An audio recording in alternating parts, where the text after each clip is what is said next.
I'm sure he's very much qualified to give you advice and how to deal with the tax issues. So he's also the principal officer of MAS Associates, and initially he will be presenting some information related to tax, and then we will be having a question and answer session. Of course, you can post your questions into the chat group, and we would present the questions to Mr. Manal at the end of the session. And so may I invite Mr. Manal, Dean, to share his session. Over to you, Mr. Manal. Good evening, everyone, and thank you to giving me this opportunity. And especially, I have to thank Dr. Shankar Ramjire and Dr. Supun giving me this valuable opportunity to present in front of you all. And I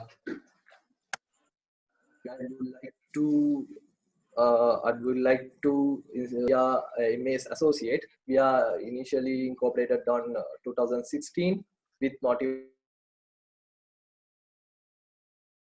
taxation services, and right now we are catered to clients over 200 clients. And okay, we move to our topics.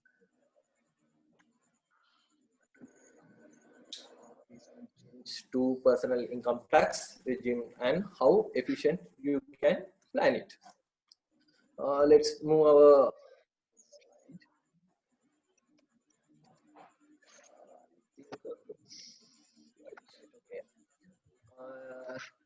now a recent change to income tax regime. Just if we go first point, compulsory registration of individuals who earn an income of rupees 215,000 a month or rupees 3 million a year for income tax as per web notice dated 20 April 2020. You might get some trouble. Why 215,000 a month and why 300 million, 3.3 million per annum?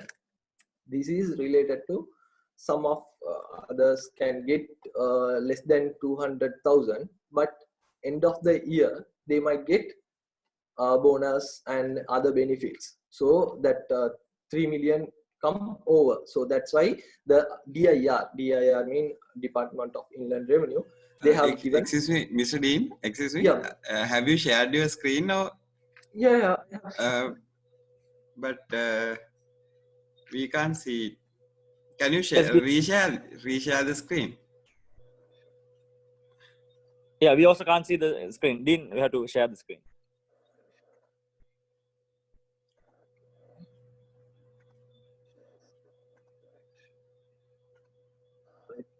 Now you have received, right? Yeah. Now it's fine. Yeah. Right. Okay. You can. Okay. Fine. This is which I already told that compulsory of registration of individuals and income tax as per the web notices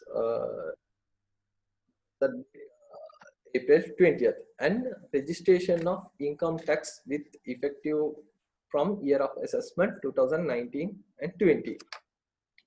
Year of assessment mean period between April 1st to March 31st. That is, we are calculating the tax periods.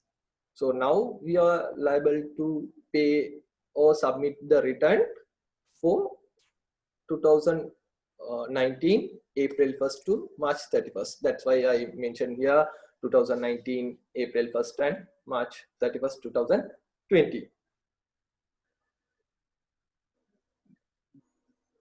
As you earn, pay as usual. You all normally knows everyone. You all are getting in your salary slips. There is a pay deductions. So you all know about that.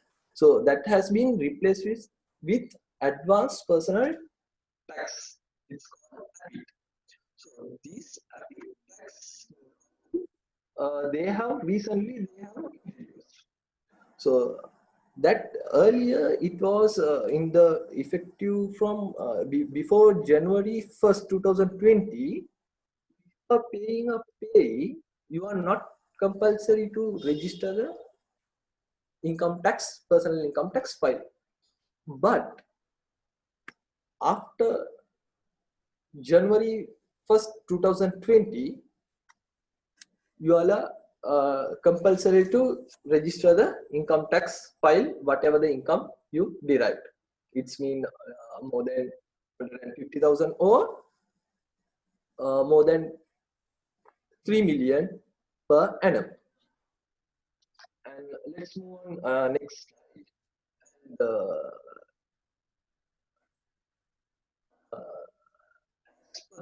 recent changes to income tax regime. It is dated 8th April 2020. The following is to be noted. Just this second point, tax-free allowance has been increased 3 million from the existing amount of 1.2 million. That is very important point because earlier it was around 1.2 million only the tax relief amount, but now it has been increased to 3 million. So second point, that additional relief of rupees 1.2 million per year provided for certain payments the incurred by the individuals. It's mean now if you are earning, example, if you are earning let's say you are earning 4 million, so 4 million you can relieve amount is 3 million, so balance rest of the amount is 1 million we have to liable for the tax. From that 1 million also you can reduce the amount, saying like I including contribution to medical insurance, educational expenditures incurred locally for such a individual or on behalf of your children's. That is given for 1.2 million. Another extra slab to reduce your taxes. That is a more chances to reduce your, if you are keeping your records properly, you can reduce your taxes. That is a good point to reduce your taxes more.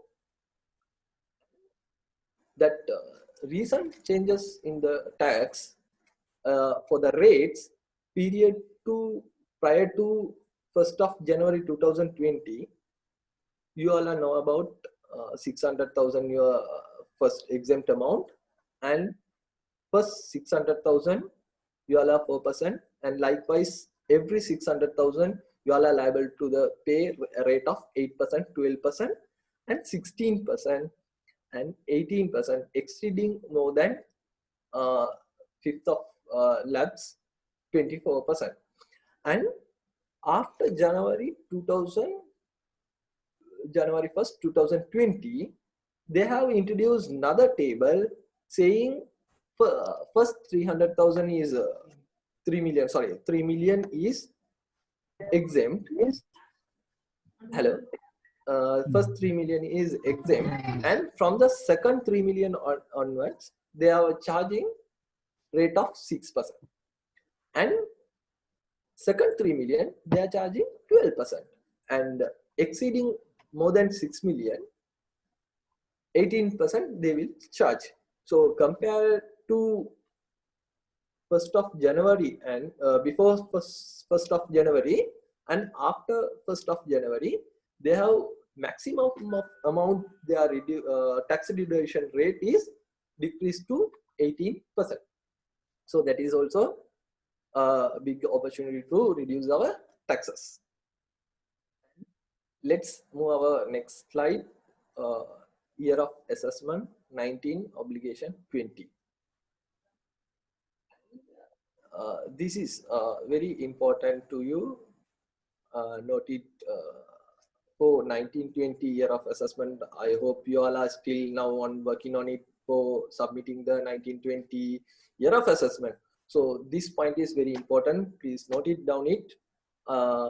This is called the DIR issued a web notice dated 18th April 2020, providing a new changes to the income tax regime, which will come effective from 1st of January 2020.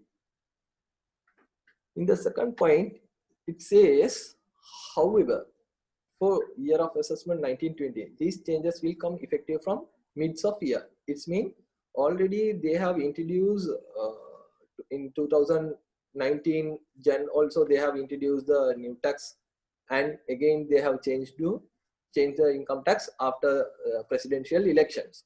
So they are time to time they are changing their acts. So that's why this year two type of tax we have to calculate your tax liability.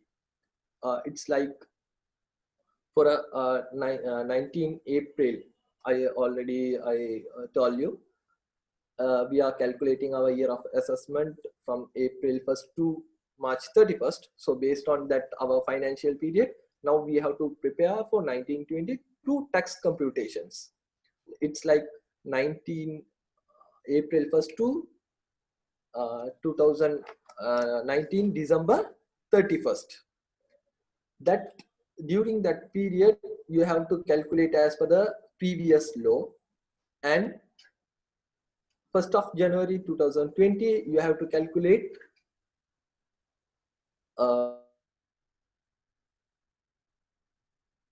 so as per this thing, I'll give you a small example. Last year, 1.2 million, you can go for a 1.2 million tax relief. Now, what happened is, for two tax calculation, tax liability calculation, first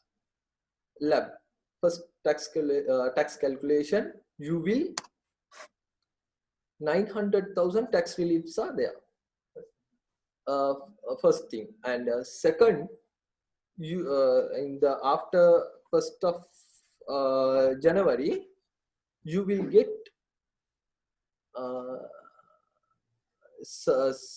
250,000 per month tax reliefs. Then altogether 750,000 for last another 3 months. So altogether 12 months. So you will get 1.65 million tax-free allowance for during the period, and you can include that 1.2 which I earlier told. That also you can include that 300,000, maximum of 300,000 you can include at that during the period. And let's move on. And the year of assessment 1920. For now we all are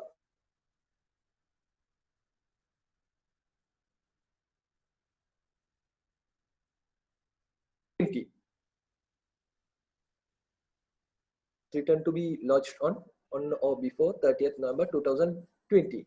That before 30th November 2020 mean that is your last day of submission return. That's the deadline we are calling deadline. So if you possible, that is better to submit on or before 30th November, because then you might not able to track with the DIR. So they not be find additional assessments or anything.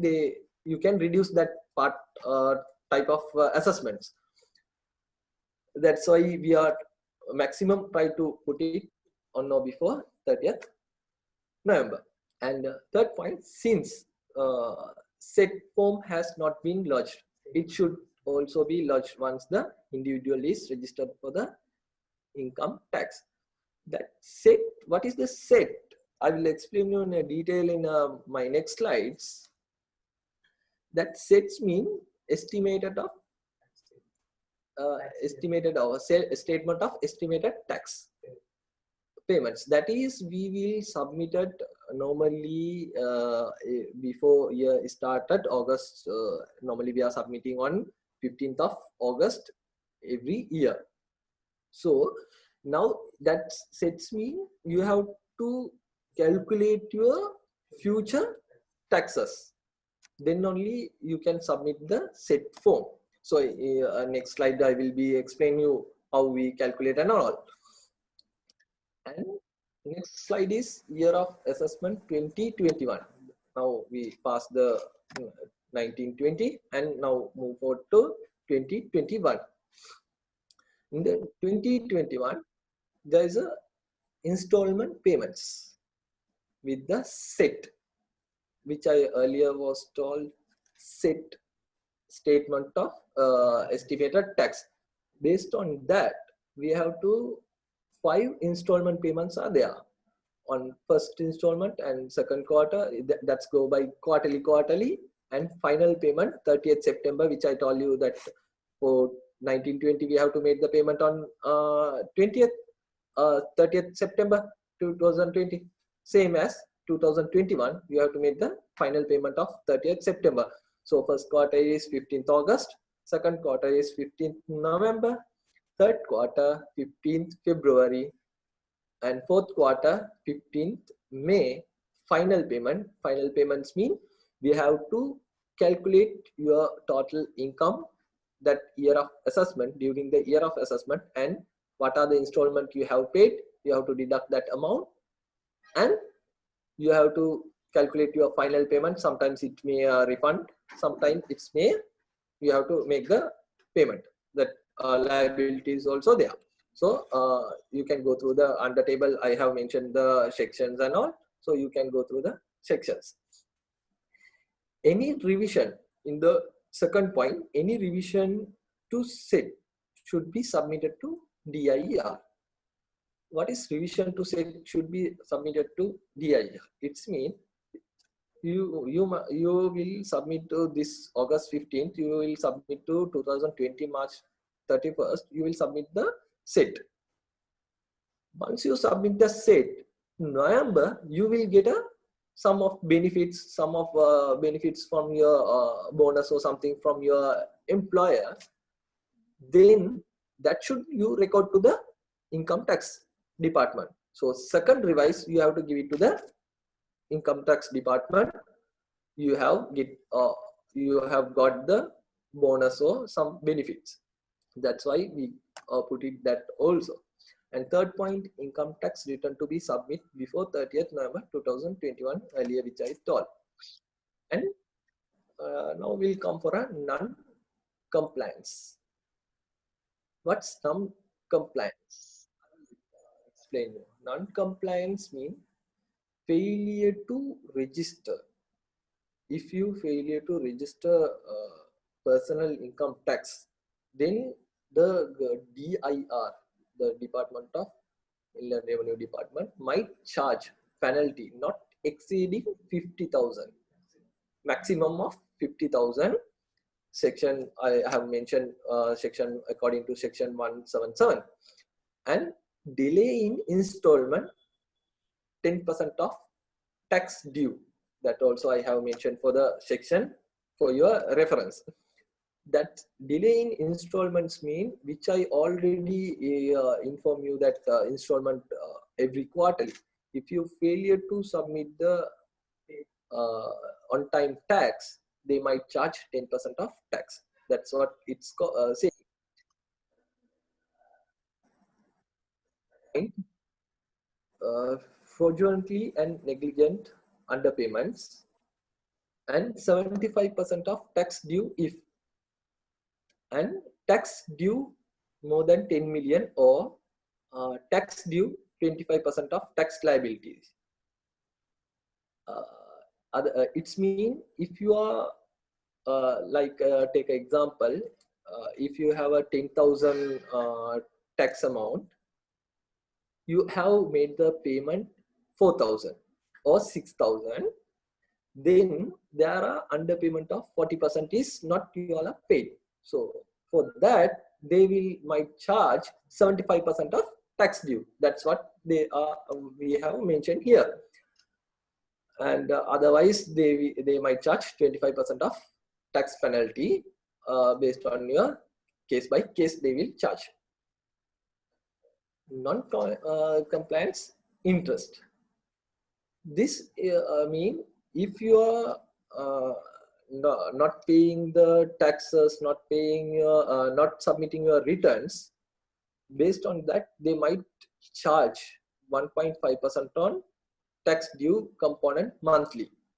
So this is very important because of I have in red color we have mentioned CGIR does not have power to waive off your interest. Commissioner General Inland Revenue, who is the top of the income tax department, so he couldn't waive off the interest, but he can waive off your penalties. But theoretically, they can waive off 100% of taxes, but in a practically they will waive off only 90%. That is depends on the how we move with the income tax department. So that is the very important point. This thing, make sure whatever the payments you are making, make on time.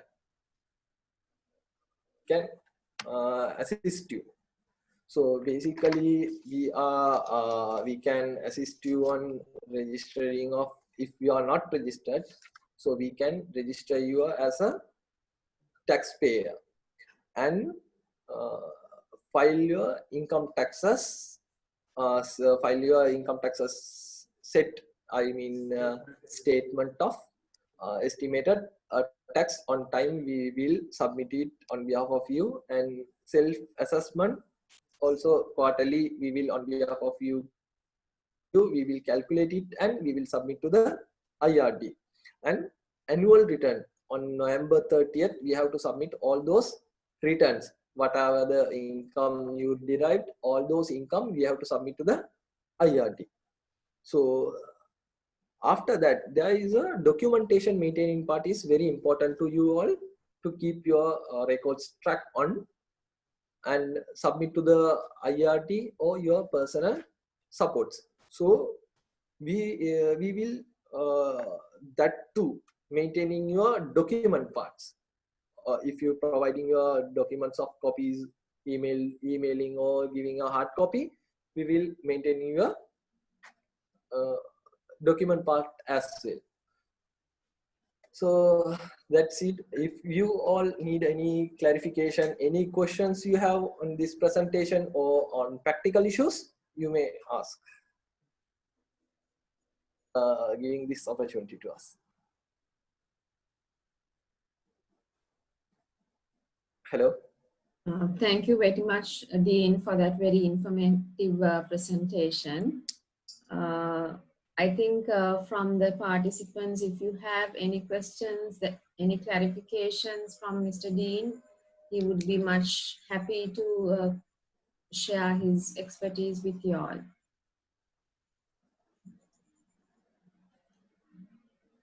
Anybody who wish to ask questions can unmute their mic and ask the question.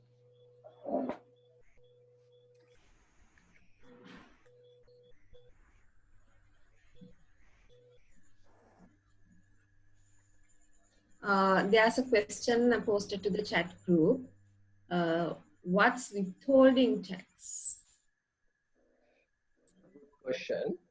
That withholding taxes. If you have a fixed deposit, example, if you have a fixed deposit, now if there is a tax in my the option that is very optional. In the presentation, I have shown advanced income tax AIT. Under this, it will come. So if you have a fixed deposit, if you are getting a 10,000 of interest, you should pay 500 rupees withholding. So you can request to your bank deduct or not.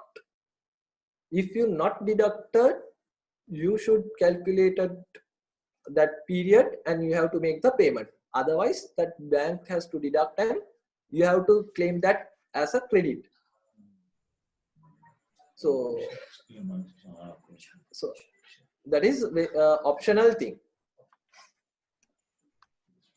That is option. You can either you can go to bank, either you can go on, you can calculate it.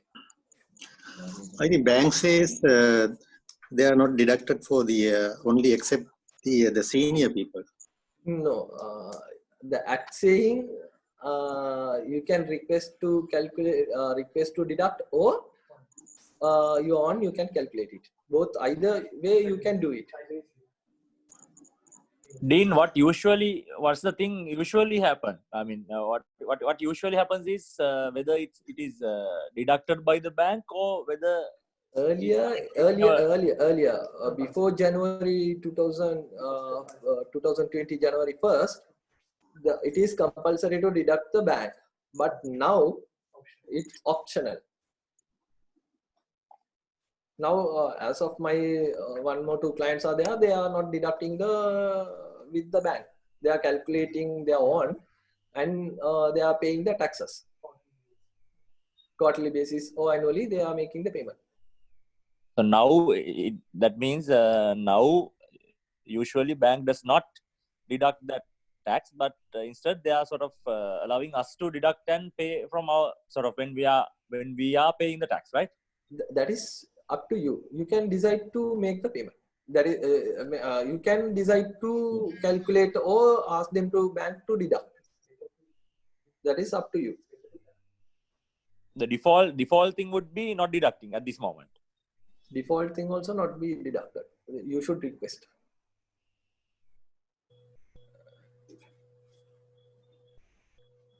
Mr. Dean, is Yeah. this withholding tax, Yeah. was it implemented by the previous government and now put away by the new government? Is there something like that? No. That is for rent. That is also what they mention is you can deduct from the your tenant to your tenant. If you are tenant, then you can deduct or ask them to deduct and pay. That is, either option is yours. That is not a compulsory. But what they did is, earlier they have put it to one person to compulsorily deduct. But now what they do is they are giving optional. So either one party can deduct the withholding.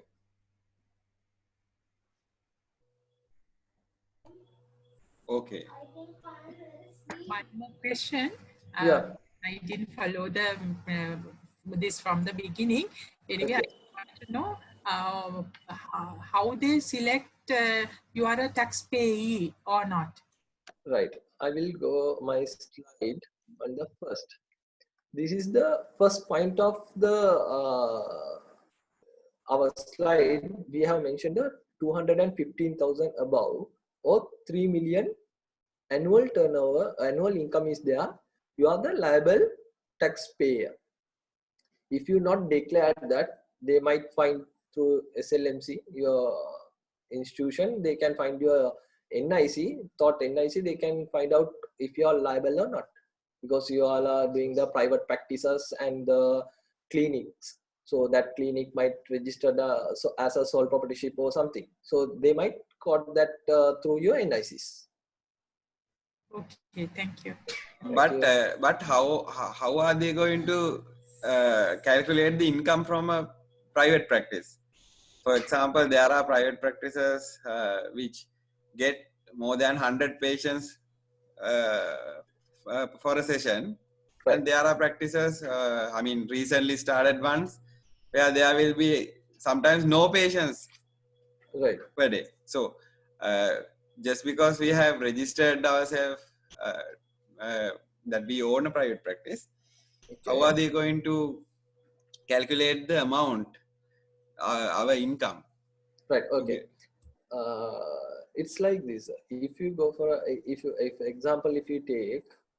you are putting a home-based clinic, then no one can track the income. That is practical. Okay. So if you go for this thing, what you call Lanka Hospital or Navaloka, like reputed hospitals, as a private consultants, then you might get a caught because they have all those informations, and what are the amount they have paid to you. That all the information goes to the IRT because they have submitting their income tax returns. No, so they will definitely get all those information. How many doctors are there? How many patients are there?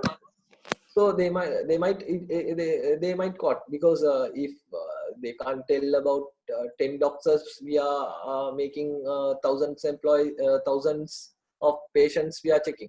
So they have a list of doctors they have to submit to the IRD. So that is the normal procedure. So from that you might quote. Okay. Just another clarification, Dean. I don't know whether you have already spoken on it. Now Okay. you mentioned about 4 quarters. No, Yes. so for according to the income, and also if you don't pay, you are liable to pay penalty.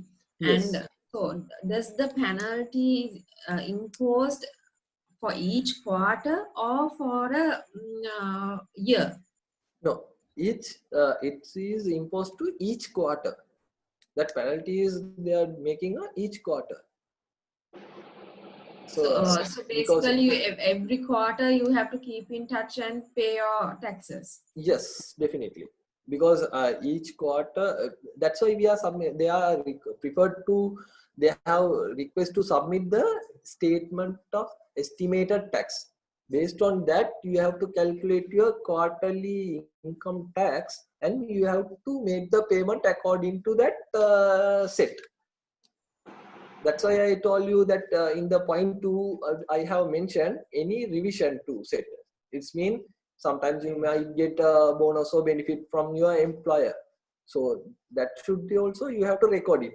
End of the financial year, once we submit in the return of income tax, November 30th, all those information according to which set of sets mean that estimated in tax form.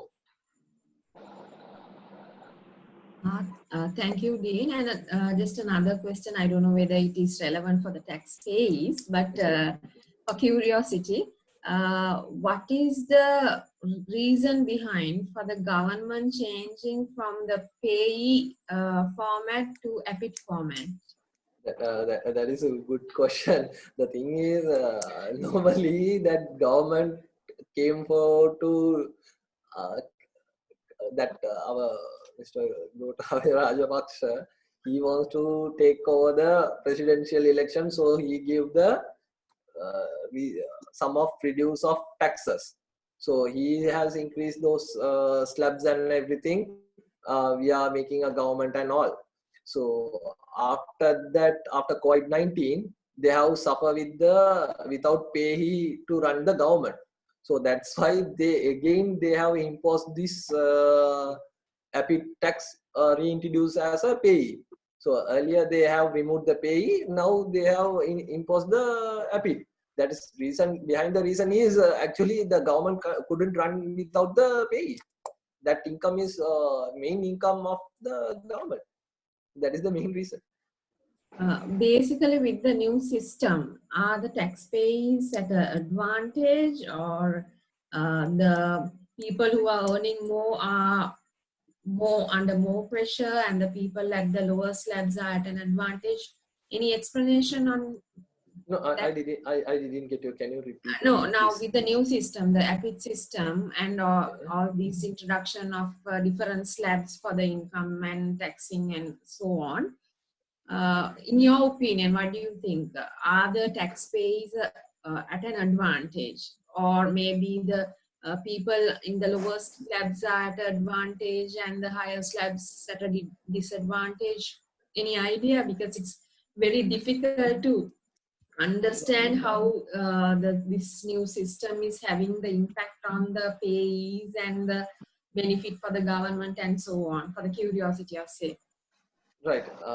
This is why they have reduced the middle class. Already it has that slab base 100,000 for 100,000 for payee tax. After that, they have increased to 150,000. So that they have imposed because of getting high revenues to high revenue income, but who are gaining high income, the government want to track them. because if we taking 150,000, he is if earlier income is 150,000. So 100,000 to 150,000. If that income, if we taking that tax amount is around less than 3,000 or 2,500 like that. But now if we go for a big slabs, then they will earn. The government can track a lot of incomes from the this thing. The government can generate the revenue from the high income generated, because after that only 24% only they are charging after, as per the prior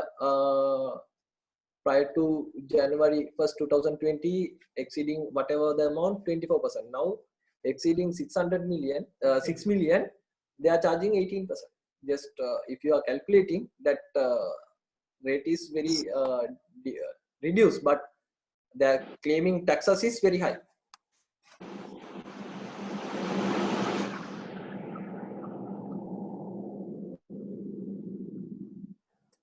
Hello.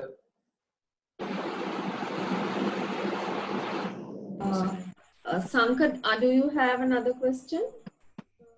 No, there's a question. There's a question posted above. You see that? Hello. Yeah, there's a question posted. What is, yeah, there's a question on the chat group. What if someone does not pay the withholding tax? Will they follow it up? Does not pay withholding tax, the government will be followed up, right? Yes. Yes. Will the government follow up? Right. Okay. If you in the bank interest, that they definitely they will follow up, and because in the your fixed deposit at the bank, so that is definitely it will be tracked. And second thing, if you have a property, you will rent out for the someone person, so you should pay the withholding tax. If it is a commercial rent out, then you have to deduct the withholding.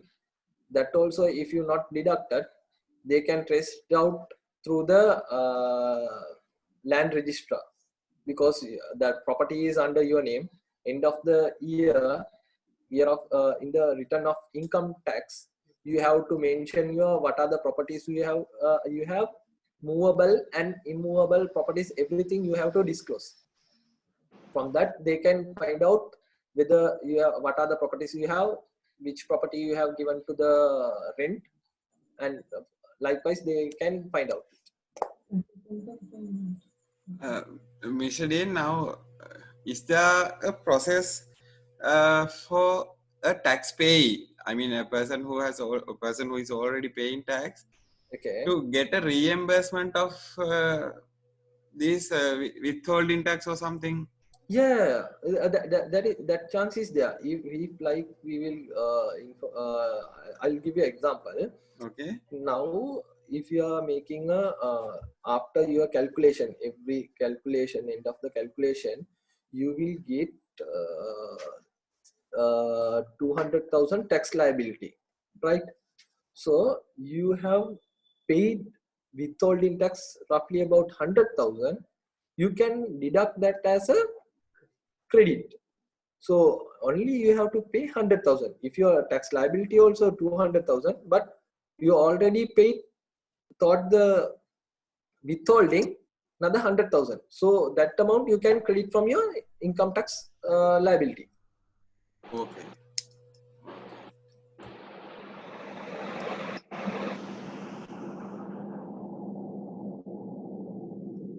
Any other questions? Yes. Hello. If you have any questions, you can unmute your microphone and post your question. I think Dr. Asel is trying to ask some. Yes, hi, Dean. Hi. Actually, it will help all. I think if you can state what are the expenses that we can show with regard to personal income tax, as Right. well as if you are running a clinic separately, Right. like fuel or whatever. Right. Again, can you repeat it, the Yeah. question? So now, when say regarding a person, Okay. there might be two instances that you have to pay. That is, Okay. one is personal tax, Okay. right? Second Right. thing is related to say a private practice that you are running, Right. right? So one thing is how to differentiate. What I understand is, if it is your own personal thing, it will again go under your personal tax, right?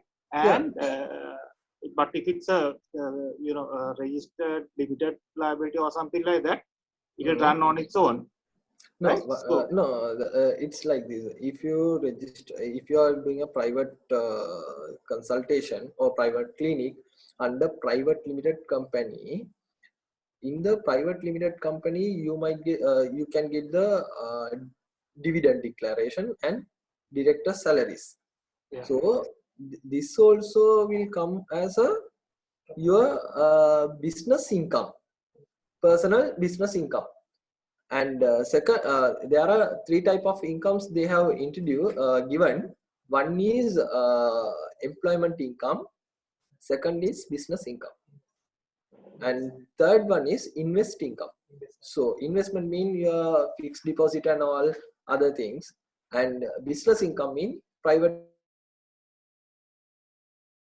and all. And third one, first one is employment income, that is your primary employment income. So these three income should come to your income tax return. So that's why I call you earlier, whatever the income derived during the period, you have to mention that all those incomes in the return of income. Okay, right. Thank you. So just to clarify further, if someone is Okay. working for the government, right? So that is Right. the primary income, Yes. and that same person is having a private practice. Does that also go as a primary income or additional income? No. Primary income means your first employment. Yeah. First employment means if you are working at a government hospital, then it will be a primary income. Then if it is that private clinic is a or private hospital, if you are working a private hospital, that is secondary income. Okay. If someone another question you can raise, like there are some doctors, some might be available in the two private sectors. So then you should inform to your employer which one is the primary employment. That is, you have to inform to your employer. Right. Regarding private practice, what are the expenses that we can show? So that should I want to know, that is a sole proprietorship for private limited. Sole proprietorship. Sole proprietorship mean after you make all those medical expenses, what you have purchased, drugs and all, and what are the rents you have paid, after deducting all the rents, what are the net profit you are getting. From that net profit is your business income we will consider. So that will include the consultation or whatever the charges. Yes, everything's including, because you are doing the private sole proprietorship business. No? So that whatever the income is received, you have to make your payment to drugs and all equipments, everything you have to deduct. And after that, if you have an employee, you have to deduct that employee salaries as well. So after that, you will get a net income. If you are taking a from that also you are taking a salary or something, then that also include we have to include that the tax computation, and that also included, and net profit also we will include it to the tax computation. So however, end of the day, whatever the benefit you are getting from your sole proprietorship business, thus all the benefit will come to your income tax return. Yeah. Thank you. Thank you. Dean, there's a small question. Right. Regarding now, we have heard that CSR projects or charity. Yes. can reduce the income tax, or that can be reimbursed? What is the truth behind this, and how this works?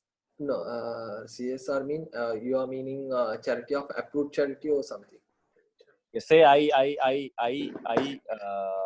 invest, or I spend half of, or whatever the percentage of my income on a charity service. Right. So how can, I mean, would it be sort of reduced from my income, or whether what's the usual procedure? No, that can reduce if it is only approved charity. If it is the IRD Department of Income Tax Department have list out the what are the approved charity. If it is if you gave your charity to that approved list, then you can reduce from your income tax. That can be done. So if you make a donation to an approved charity, this will be a reduction from your income tax. Is that so? Yes, that can be deduct. Okay, right. So that means you can is that reduction happens from your sort of profit or from the tax? So what's the, I mean, no, from the profit. What are the income? From that income, we will reduce that amount, and after that, we will calculate calculate the tax amount. Right. Okay. So, Dean, the reality is from the doctors here and the College of General Practitioners and these young doctors, all of us have small clinics. Right. I'm not sure whether everybody is making a profit which goes up to this level, 3 million or so for 1 year.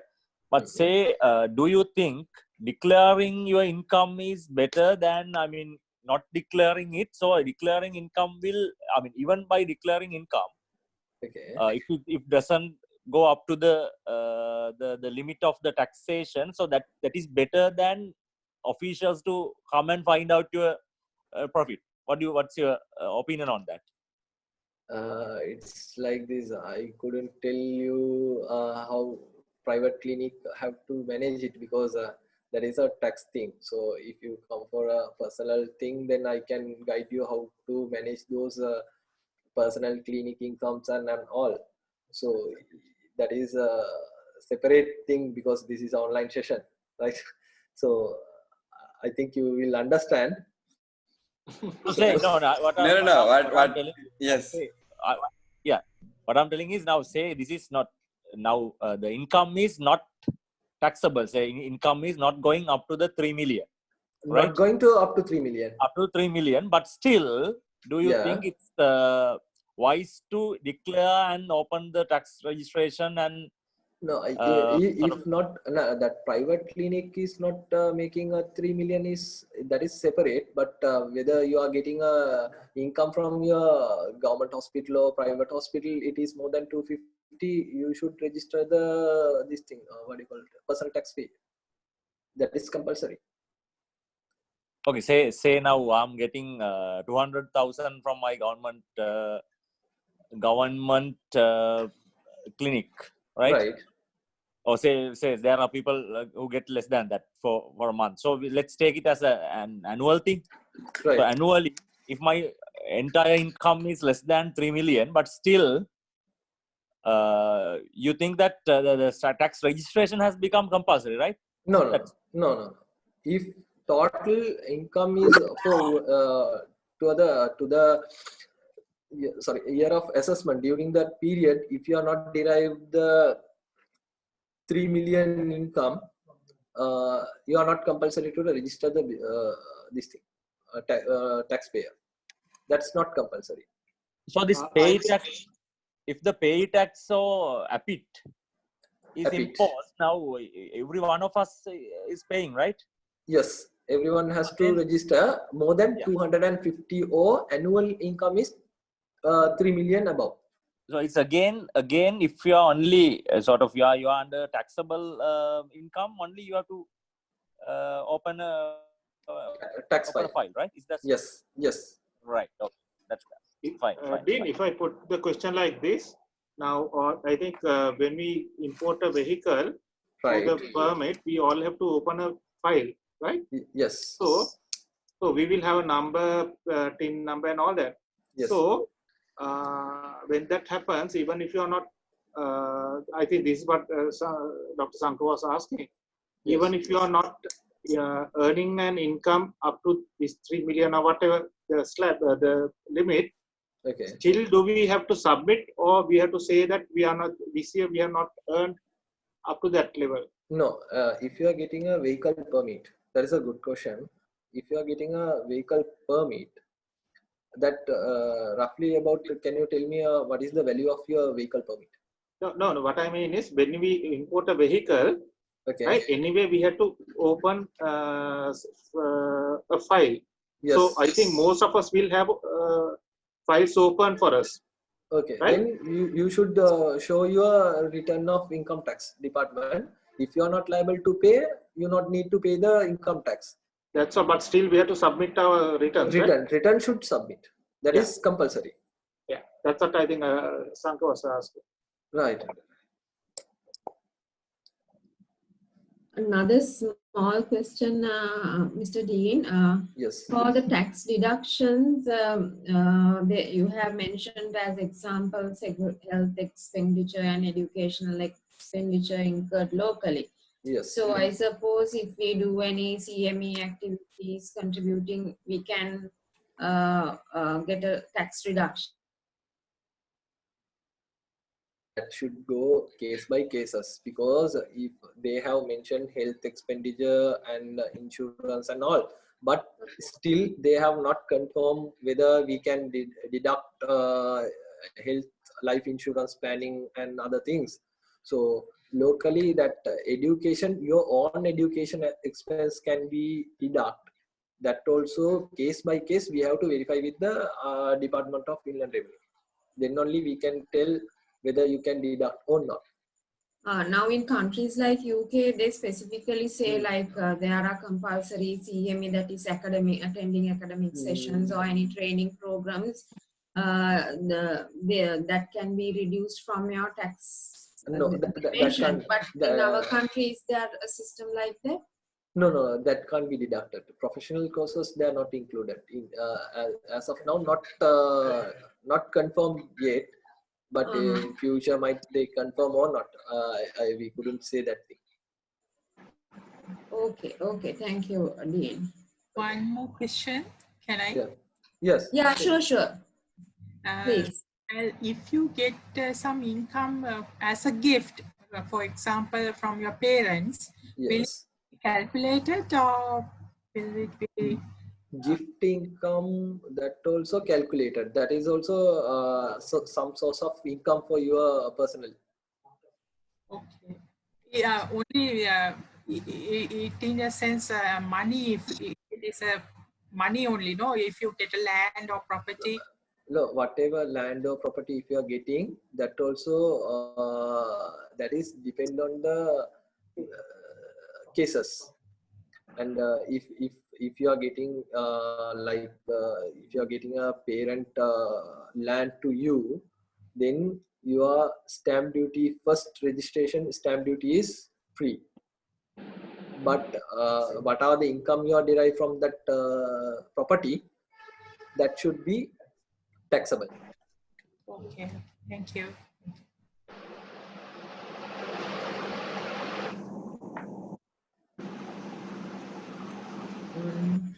I think we have spent nearly 1 hour with Mr. Dean. From the audience, one last final request. We can accommodate another question. Yes.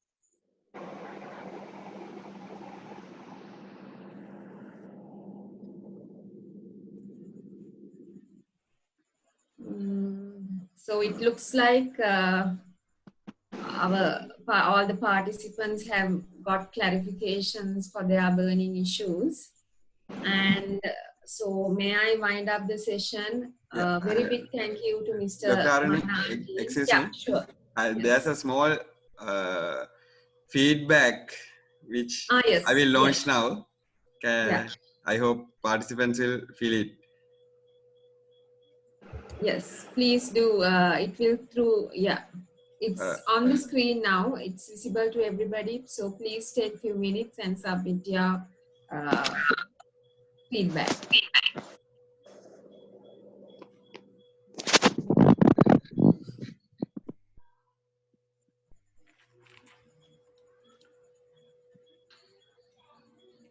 The co-hosts will not be able to answer, I think. I'm not sure. Others will, Yes, I others. can't answer. Yeah. Okay. And also, I think Mr. Dean hinted that he can help personally in our tax issues. Right? Yes. Definitely we will do.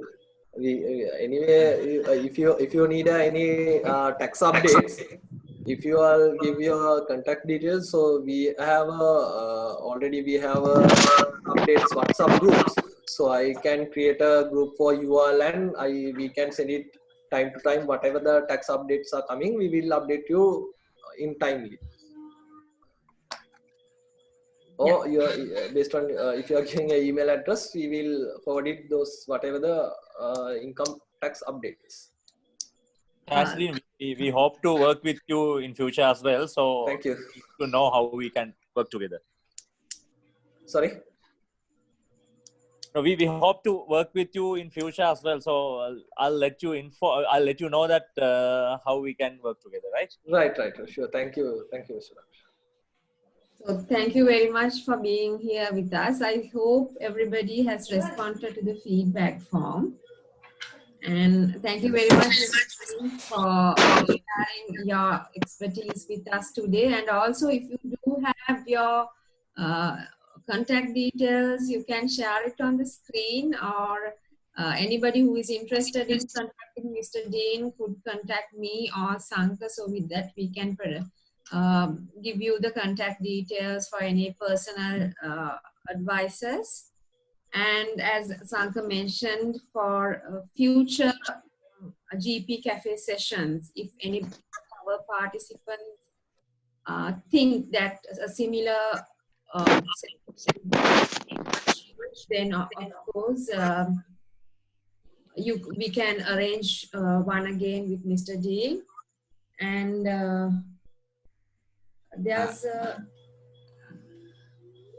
And we should thank Dr. Pramod Damarakon, who's helping us with the Zoom session, because he's acting as a co-host and helping us in the middle of his MD exams. So we should thank him specially for that. And also, Mr. Dean, if you are willing, you can post your contact details on the chat group, so anybody who is interested can contact you. So we'll wind up the session for now. And thank you very much, Mr. Dean, and also Sanka and Supun, and the technical support from behind, and especially for all our participants for being here with us and being so interactive and posting your questions enthusiastically. And I wish you a very good night and see you with the next GP Cafe. Thank you. Thank you. Thank you. Thanks.